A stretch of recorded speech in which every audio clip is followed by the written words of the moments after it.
Shalom saudara-saudara yang dikasihi Tuhan, jumpa kembali di channel YouTube saya. Apa kabar saudara-saudara? Saya terus berharap Bapak Ibu tetap dalam keadaan sehat dan terus diberkati oleh Tuhan. Amin. Kesempatan ini saudara-saudara kita akan mendengarkan kesaksian dari seorang Bapak yang pernah mualaf selama 7 tahun. Sungguh luar biasa saudara-saudara, 7 tahun. Itu karena menikah dengan yang tidak seiman. Ya. Ia lalu kemudian murtad kembali, terima Yesus sebagai Tuhan dan Juru Selamat. Sesuatu yang sangat luar biasa. Kita bersyukur pada Tuhan bahwa Bapak ini boleh diselamatkan oleh Tuhan. Dia tidak tinggalkan Tuhan. Karena kalau tinggalkan Tuhan, Yesus akan mengalami kebinasaan. Luar biasa Bapak Ibu sekalian, semoga ini dapat memberkati kita, menguatkan kita bahwa memang dalam kekristenan itu beriman kepada Kristus itu adalah sesuatu yang luar biasa. Sebab apa? Kalau kita percaya Yesus sebagai Tuhan dan Juru Selamat, kita tidak akan binasa. Kalau tidak percaya, itu akan binasa. Kita dengarkan kesaksiannya berikut ini, saudara-saudara. Oke Bang Rizal, Bang Israel, namanya Israel, ngeri Ya. namanya. Kalau dalam nama di seberang itu Israel itu nama malaikat maut katanya. Tapi kita bukan malaikat maut. Iya, malaikat penjemput nyawa, ngeri. Tapi kalau bagi kita bukan. Israel itu kebetulan aja yang saya rasa namanya unik. Seperti nama seorang kesatria itu dari negeri dongeng.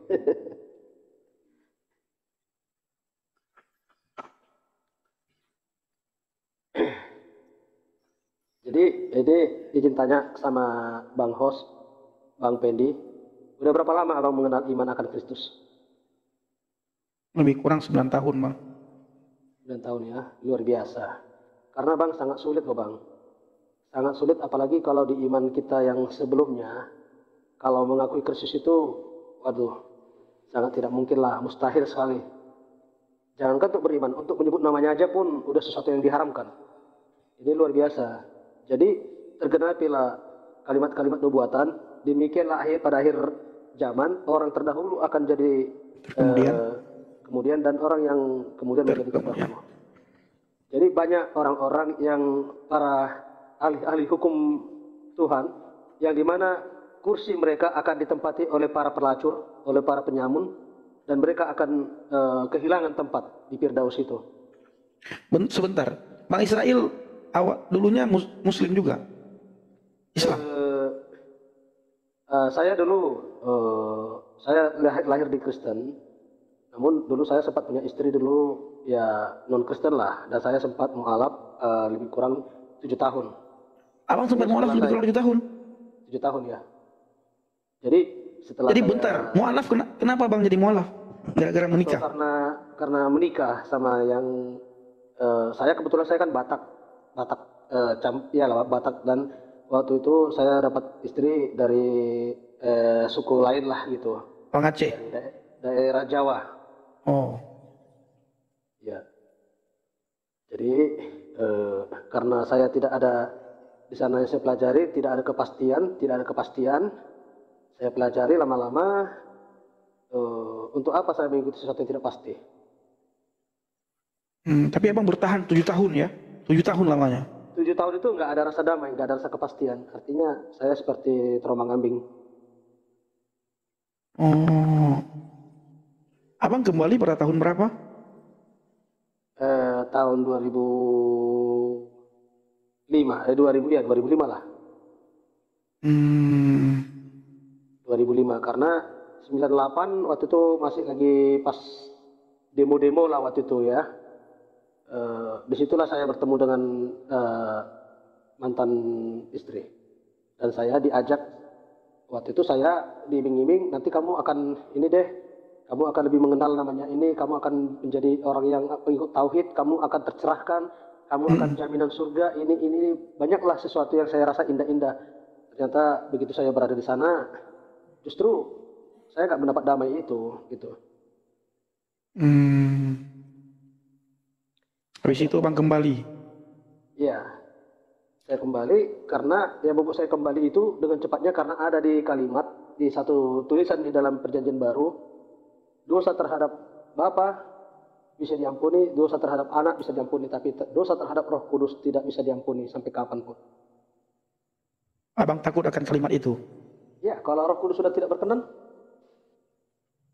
Ya, ya, ya, ya.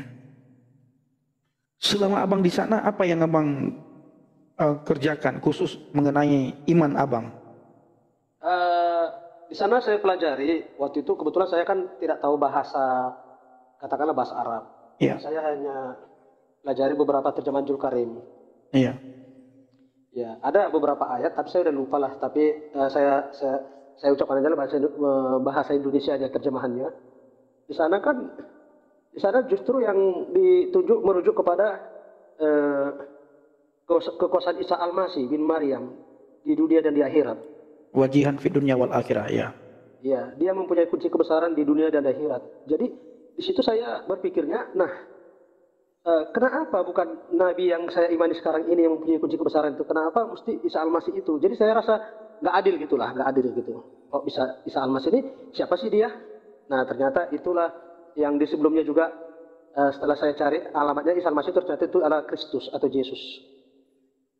Hmm, Nah, disitulah. Jadi kalau dia sudah mempunyai kunci kebesaran di dunia akhirat, siapa lagi yang lebih besar dari dia? Kalau dia sudah mempunyai kunci di surga, lalu siapa yang bisa berwenang masuk surga tanpa dia? iya. Ya, itulah beberapa kalimat yang menyimpulkan. Masih banyak yang lainnya sebenarnya, cuma saya udah gak terlalu ingat lagi karena udah begitu lama ya. Terus keberadaan ada beberapa khutbah-khutbah dari beberapa ustadz lah waktu itu yang memberi saya pencerahan, ustadz-ustadz yang memberi saya bimbingan, yaitu dari Batubara daerah Asahan, Sumatera Utara. Waktu itu beliau berkata, oh ini agama Yahudi, agama yang gagal, ya kan? Iya. Setelah itu Allah turunkan agama Yang purna. Kristen. Ini agama ini murtad gitulah, murtad. Nah, Yahudi murtad, Yahudi gagal, Kristen murtad. Lalu sekarang muncul agama yang sempurna, Iya. yang disempurnakan, yang membawa kesempurnaan bagi dunia gitu. Nah, di situ saya bertanya, berarti Allahnya kita itu Allah yang terbatas. Loh, kenapa kamu seperti itu? Bertanyanya. Lalu saya jawab, ya, kalau sekiranya Allah itu tidak terbatas, tidak dia maha tahu, tidak mungkin dia bisa menciptakan suatu produk yang gagal. Iya. Ya, kalau dia Allah maha tahu, lalu kenapa diciptakan terdahulu, yang kemudian dan yang sekarang, dan yang dua terdahulu itu gagal? Apakah Allah yang itu Allah yang gagal? Saya bertanya gitu. Iya. Lalu dia beri jawaban, bukan seperti itu. Justru kita tidak katakan gagal, cuma ini penyempurnaan katanya. Nah, emang Allah itu menciptakan ada yang tidak sempurna, ada yang kurang sempurna, lalu sekarang sempurna. Abang bertanya seperti itu. Itu di forum Iya, di forum pengajian atau bagaimana, Bang? waktu itu setelah habis acara-acara resmi, kan ada bincang-bincang bebas nih. Iya. Saya bertanya, sempat juga ada 3 orang waktu itu di dalam forum itu marah sama saya. Pertanyaan itu udah terlalu liar, kayak gitu. Nah, kenapa saya nggak boleh bertanya itu? Kita ini kan di negara demokrasi, kan boleh bertanya, nggak ada hal yang dilarang di situ. Saya bilang, Iya. iya, pertanyaan itu jangan jadi memunculkan atau menimbulkan kemurtatan, katanya gitu. Nah, saya kan bertanya bukan munculkan kemurtatan, tetapi jawaban Pak Ustadz itulah yang menyebabkan apapun itu, saya bilang. Nah, berarti dilarang bertanya, nanti bisa murtad kayak gitu ya? Nah, iya, saya bertanya dengan pertanyaan-pertanyaan seperti itu, tapi serius begitu ya, serius. Jadi seolah-olah saya di acara selanjutnya itu, setiap udah selesai acara, mereka langsung menyudahi acara itu dan nggak ada acara bincang bebas gitu, langsung pulang masing-masing lah. Abis apa di situ kan ada acara namanya apa, makan-makan, Iya, iya. ala kadarnya gitu ya kan? Iya. Nah, itu dia Bang. Jadi setelah beberapa kali saya melontarkan pertanyaan itu, selanjutnya saya nggak pernah diberi waktu untuk ini. Untuk bertanya. Iya. Wow, hebat. Berarti abang ketika di sana pun sangat kritis ya, ketika mendapatkan sesuatu hal yang kira-kira ini harus saya tanyakan. Berarti abang akan bertanya itu dan abang akan kejar jawaban, minta jawaban daripada ustadz ya. Iya. Tapi saya justru diburu, dipojokkan dengan apa? Dengan pernyataan kamu ini seharusnya tahu diri, kamu ini bersyukur, kamu ini sudah dapat hidayah yang sebenar-benarnya, kamu ini sudah menerima hidayah dan kamu ini telah kembali ke tauhid, katanya gitu. Iya. Situlah saya dipojokkan selalu. Jadi setelah itu saya orangnya kalau perdebatan ini jadi memunculkan sakit hati untuk apa? Jadi saya udah cenderung diam. Tetapi dalam hati saya karena saya tidak mendapatkan jawaban-jawaban yang memuaskan ataupun tidak ada jawaban itu yang menurut saya yang masuk akal. Akhirnya di situ saya berdiam selama bertahun-tahun. Walaupun saya mengikuti beberapa kewajiban, tetapi hati saya nggak damai begitu. Iya bang. Makanya bang, sang debater pernah bilang begini. Mu'alaf itu sampai kapanpun tidak dianggap muslim. Selalu kalimat mu'alaf itu tersemat di dalam diri mereka. Ya. Sampai seumur hidup tetap mu'alaf dipanggil. Enggak dipanggil muslim. Pasti mu'alaf. Izin nanya dulu ini host, itu mu'alaf itu apa sih arti sebenarnya? Karena enggak tahu saya. Iya ya. Saya enggak tahu. Mu'alaf.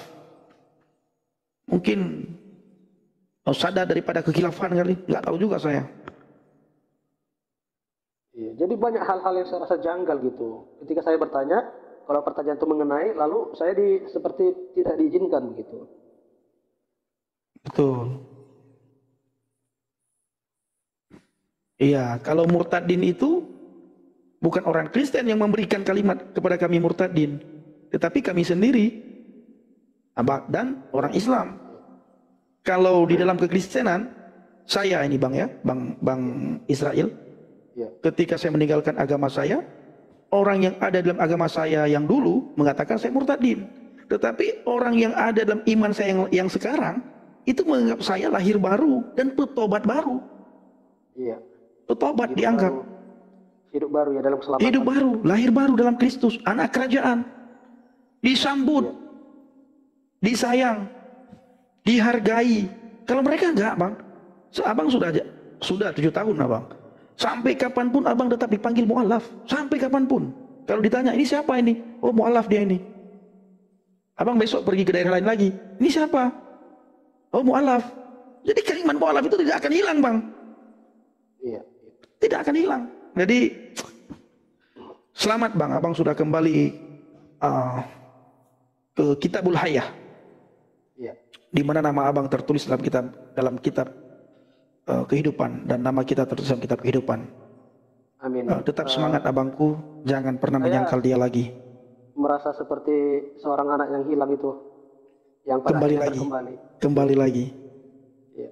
Haleluya. Nah, terus sekarang, host, saya bang?